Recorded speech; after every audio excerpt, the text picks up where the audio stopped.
Hey guys, it's Andrew from Run Elite. I am an elite running coach, and today you are watching the movie breakdown.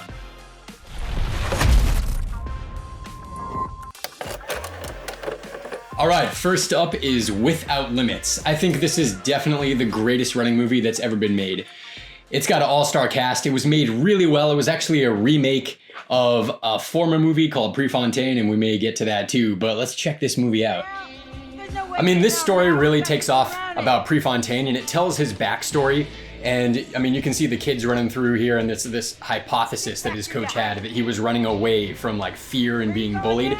So not only do you get to see great running scenes, but you get to hear the story about Prefontaine. Let's look at some of the races. All right, I love the very first race of this movie. It's a cross-country race when Prefontaine's in high school and he's getting scouted by University of Oregon. And like, how realistic is this? Pick 'em out of, what do you got, 200 runners? You'll see them.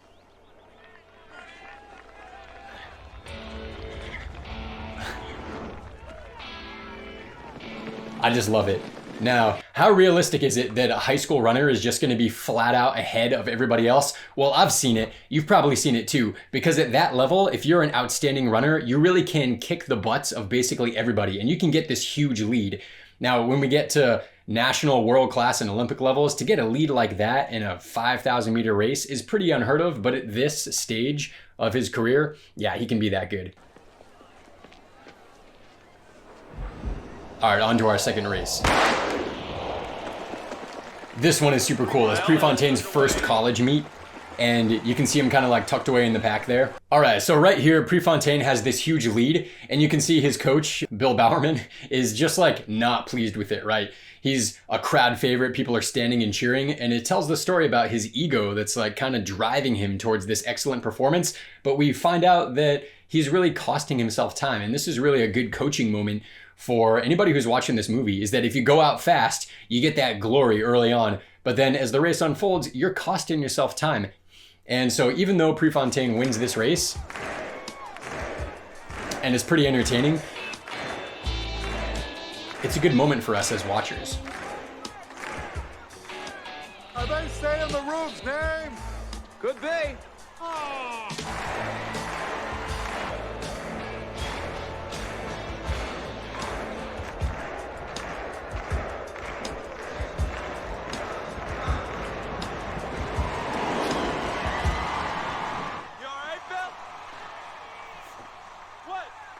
What are you trying to tell me? Take your victory lap before they tear the stadium down. Go on.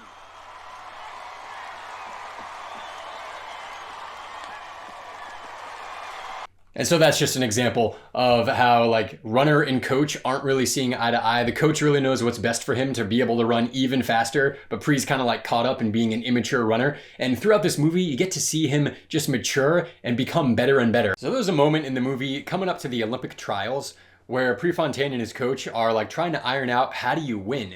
And Prefontaine, he's not as fit as George Young, probably. I mean, they're both national class, but George Young has this kick that can just beat him. And so they come down to this planning session that is really quite beautiful. George Young is in town. So? Well, he holds the world record for 2 miles. Well, I think we're running the 5,000 at the trials, Bill. Now, you're not going to run away from George Young. Not by running out front. Flat out. Nothing would please George Young more. Or the crowd. They'd be giving the crowd the performance they want and him the one he expects. Well, you can call a race any goddamn thing you want, but I wouldn't call it a performance. What would you call it? A work of art. And so they come to a plan together for Pre to really be able to be the best runner he's ever been. And that brings us to our next race, the Olympic trials. Oh yeah, let's watch this one.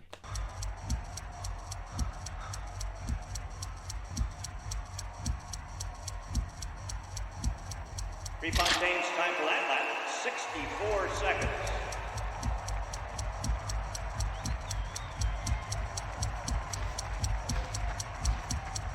So what we got going on here is Prefontaine becoming more mature and learning how to go out slow and accelerate and accelerate and accelerate. And the conclusion of this race, ooh, got goosebumps here. This is like such an iconic race. And the finale of it, of what happens in real life, is just quite dramatic. And let's see how it unfolds.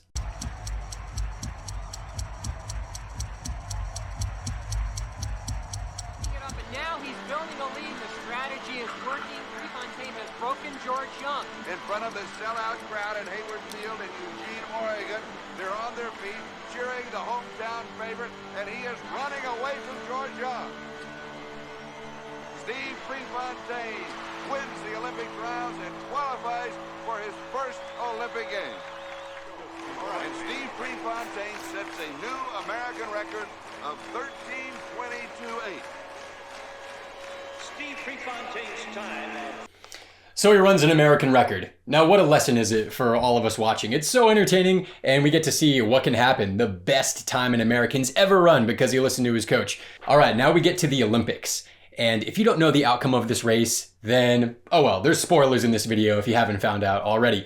But this is one of the greatest Olympic races that have ever happened, even to this day. There's some like really great races of all time, but this one, in my opinion, really kind of takes the cake for at least the top 3 that have ever been performed. And it's because of the guts and the fury that Prefontaine has.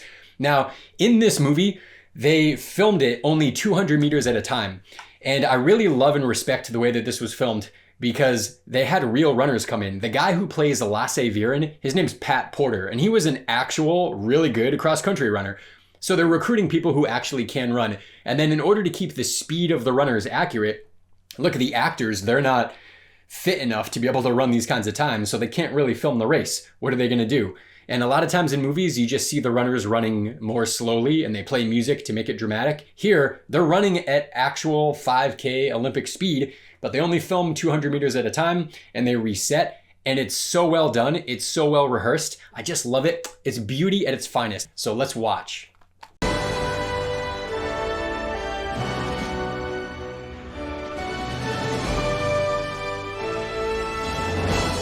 All right, at this point in the race, it's the most dramatic race I could imagine.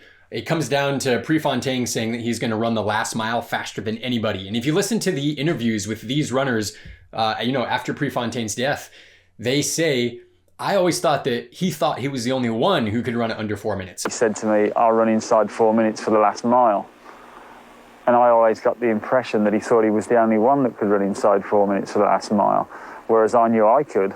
But I also knew 4 others that could as well. So Prefontaine, he's cocky, and that's really what we love about him. But he's going up against the best in the world here, and the way that he fights for this, he makes a break with a lap and a half to go. He really goes for it and burns it out. And then on the final lap, he puts in so many surges that he probably could have guaranteed that he would medal. But he didn't care about medaling. He wanted to go for the win, and the movie captures it in dramatic form.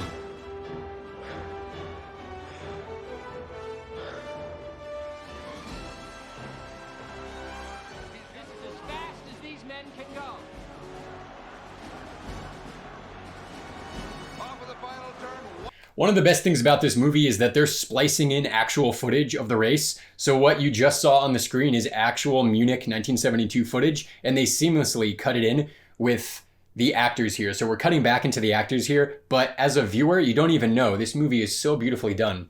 100 meters to go. Lasse Viren has taken the lead. Viren goes for home. Kabudi is bankrupt. So too is Prefontaine.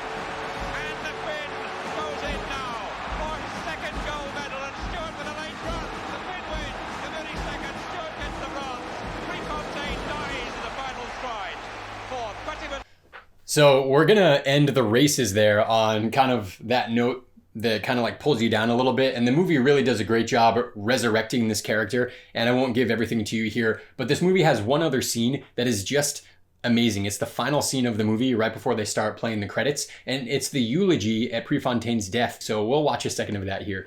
The last thing that Pre said to me was that the next time he'd run 3 miles, he'd do it in 12 minutes and 36 seconds, beating the existing world record by 12 seconds. All of my life, man and boy, I've operated under the assumption that the main idea in running was to win the damn race. Tried like hell to teach Pre to do that, and Pre taught me. Pre, you see, was troubled by knowing that a mediocre effort can win a race, and a magnificent effort can lose one. Winning a race wouldn't necessarily demand that he give it everything he had from start to finish. But Pre was stubborn. He insisted on holding himself to a higher standard than victory. A race is a work of art. That's what he said. That's what he believed. And so we're going to stop Without Limits right there. I hope you enjoyed that. Let's move into our second movie. All right, the next movie that we're jumping into is called 1 Mile to You. Now, this movie, it's not that great of a movie, but it does have a couple of undertones in it that are really make it do worth watching, and it's a great callback to Without Limits for one reason. Let's see.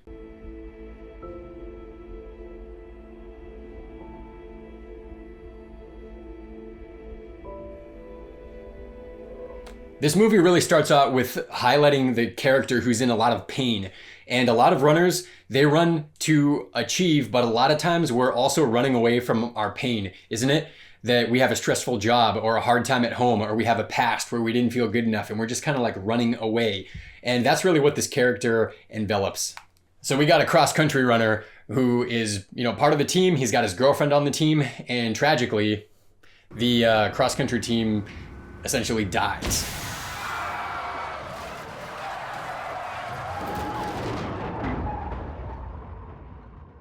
So we'll pause it right there. But that's really how this movie opens up. And then the rest of the movie, this guy, he's kind of like this introvert. You can't talk to me, I'm closed off. And he uses his running just for himself, kind of almost like selfishly, to just deal with this pain, which must be really hard to do. But that's really the premise for the movie. It's like the hurt guy who's a recluse, and what's he gonna do now? One of the coolest parts about this movie is his coach. See if you recognize this face. It's Billy Crudup from Without Limits. He played Prefontaine. So the casting for this movie was actually pretty cool, where they're taking the guy who's, in my mind at least, like the runner in running movies from the past, and they plug him in as he's an older actor now, and they plug him in as the coach. I thought that was really tasteful. So, Coach K tells me you a runner. Oh yeah, Kevin holds the Carton County record in the 800. No, I didn't set any records. Kevin. So as the movie goes on, he's still a pretty good runner. You can see him at these cross-country races, and he's like jostling with people and then battling and like trying to win. But the thing that drives him, they keep giving these flashbacks of like his pain from the past.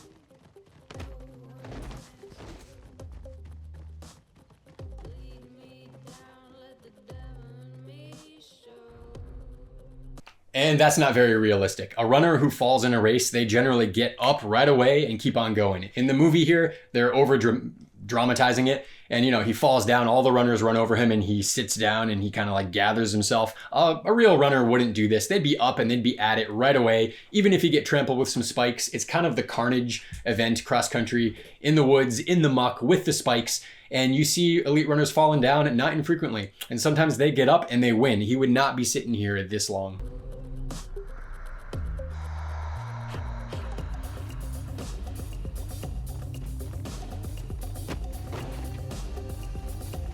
Okay, right there when that kid like checks the other kid and pushes him out, you're not going to see that either. Maybe at the high school level, if there's a kid who's like a real a-hole or something like that, they might do that, but they're going to get disqualified. That's not good sportsmanship, and they know it. Runners really don't do that. You might cut someone off, you might accidentally spike them, but like straight up striking a person, nah, it's just dramatization here.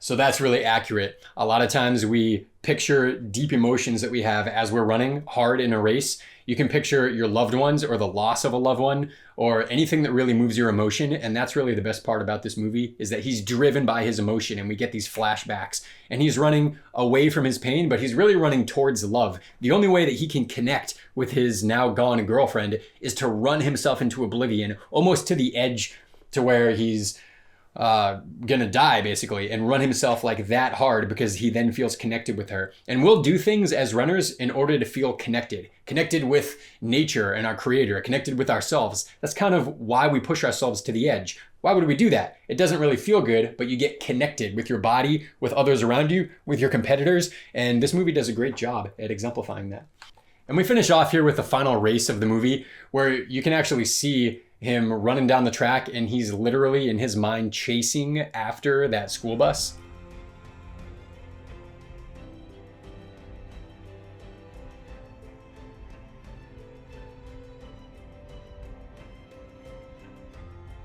So I'll leave it to you to see the end of that movie there, but it's a story that's beautifully well told. Let's move on to our next one. This one is called Endurance. It's one of the best movies ever, and it stars Haile Gebrselassie, who is the character that they're talking about. It's a story of his life, and there's a couple of big misses in this movie, but there's one scene at the very beginning that is just one of the most beautiful scenes I've ever seen. It's by Disney, by the way. You see the actual Haile Gebrselassie. By the way, this was filmed during the peak of his fitness. Now, this guy, he won many Olympic gold medals. He set world record after world record in the 5,000, the 10,000. He went on to run the marathon and set world records there too. This movie was made after 1996 when he ran the Olympics, which we'll take a look at later in the movie. But this is actually him. And the opening scene, the opening sequence with the credits in the movie, they just show how high caliber of a movie this was. And you get to see the form, the beautiful swiftness and the efficiency of, at the time, the greatest runner who had ever lived with this beautiful montage.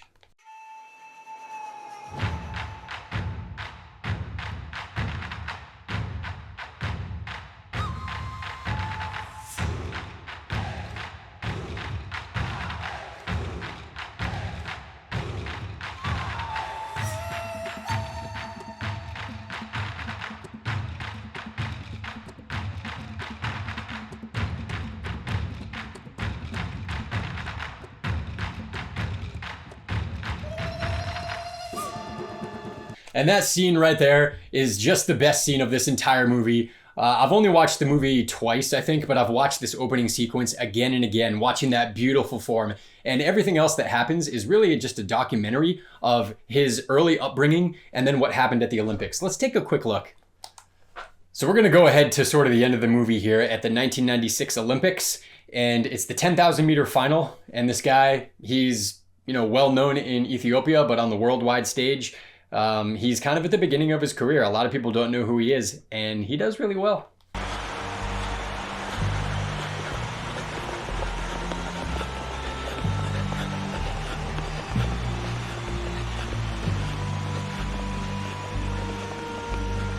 And of course, this is actual footage of the Atlanta 1996 Olympics. No acting or anything needed.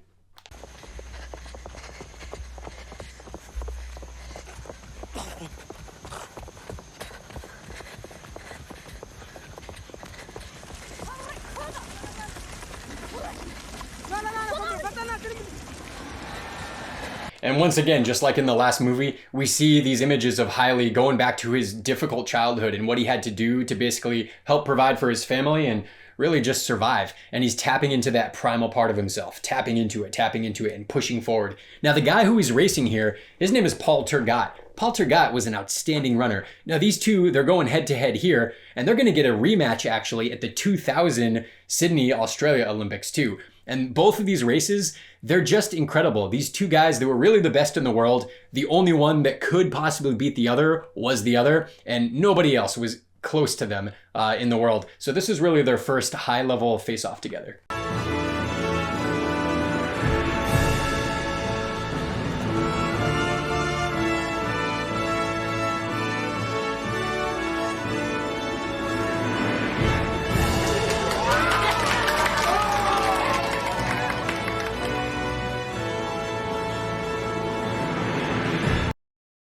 What a scene that is. There's a biography about Haile Gebrselassie, and that's the picture on the cover when he crosses the finish line in Atlanta with his arms out, just looking up. What a beautiful movie this was. The only problem with this movie is that they shot it maybe too soon, because after 1996 and he became Olympic champion, it's like, ooh, that's the culmination of his story. But he came back in 2000 and he did it again.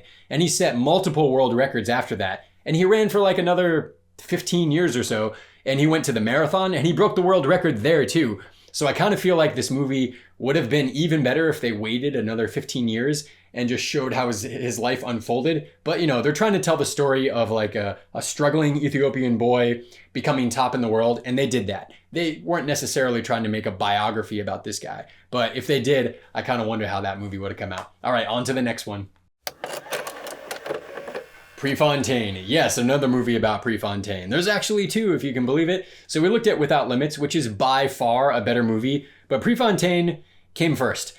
and it's not acted nearly as well. It's not directed nearly as well. There's a lot of flaws in this movie, but it really is beautiful as well. So we're gonna look and see if we can catch some of the things that are just kind of silly in it, but I still recommend watching it if you haven't seen it yet.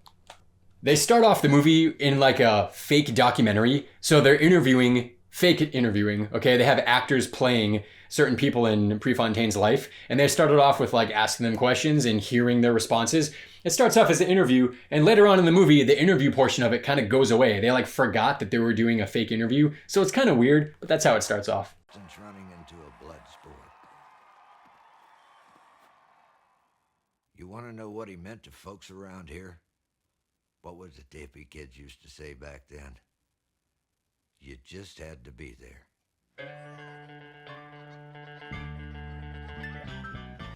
So it's kind of silly. That's not really Bill Bowerman. That's the actor who's playing Bill Bowerman, but we're kind of lured into this, and it's really weird that they just forget. Can't run without proper shoes.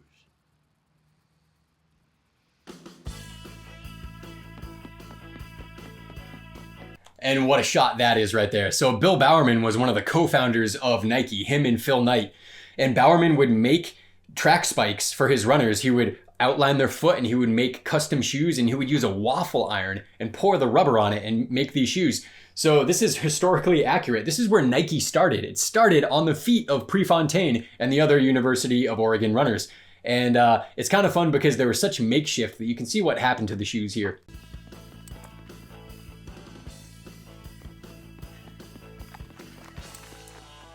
Jesus, Bill. Hell of a pair of shoes. I only designed them to last one race. Just fell a lap short with that pair. Pretty good, Pre, without competition. I'm without shoes. And that's how Nike started right there, with like kind of failing makeshift shoes, but elite runners wore them. And let's continue on with this movie with a couple of flaws.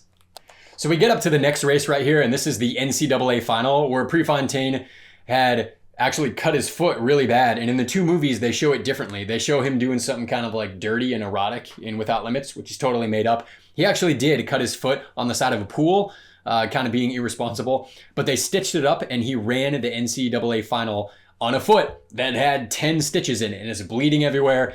And that's actually accurate. But the first thing that this movie does, they do this a number of times, is they show a runner in a pack. So they're showing Prefontaine, and everybody's kind of like jogging. They should be running in real life, but they can't run that fast in real life. So they're kind of jogging, and then Prefontaine just grimaces his face and accelerates by everybody. And it's really entertaining if you're not a runner, but if you're a runner, you kind of notice that this is just very unrealistic. So Without Limits is done a lot better, but let's check out kind of how bad it is here. It gets worse.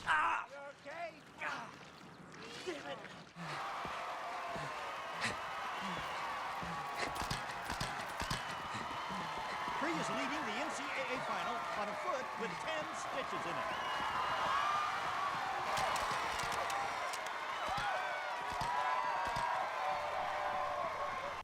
So it's pretty good up to this point. That actually looked kind of realistic, but check out on this back turn what they look like. Here comes Bjorklund, the defending. Okay, this is absolutely ridiculous because they're running out in, what is that, lane 1, 2, 3, even lane. Look, you can see lane 8 at the end, so they're running in lane 6. Prefontaine is running in lane 6. I mean, what are they thinking? Clearly they have a car on the track, or a trackway or something like that with the camera, and they need that room for the camera, and we're supposed to believe that they're running in lane 6 in a 5,000 meter? It's absolutely absurd. So this movie is not done very well, not made by runners whatsoever, and it's just so glaringly obvious. Defending 3-mile champion. Looks like he smells blood, and Dick Berkeley's going with him.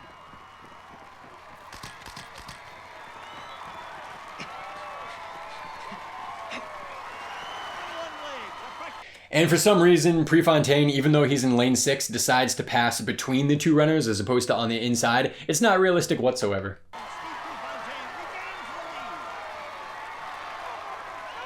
And magically, he's back in lane 2. Don't know how that happened.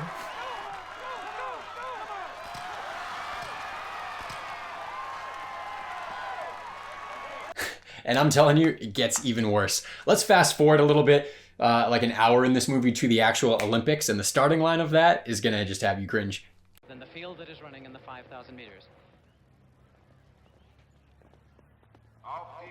So when the gun goes off, I want you to watch this. The runners are coming towards the screen, and there's clearly a cameraman with a tripod standing on the track. And so they have to like run around him. And you're gonna see like one of the runners start to go to the inside and then like change his mind and go to the outside. It's really kind of weird, but if you can catch that, it's kind of fun.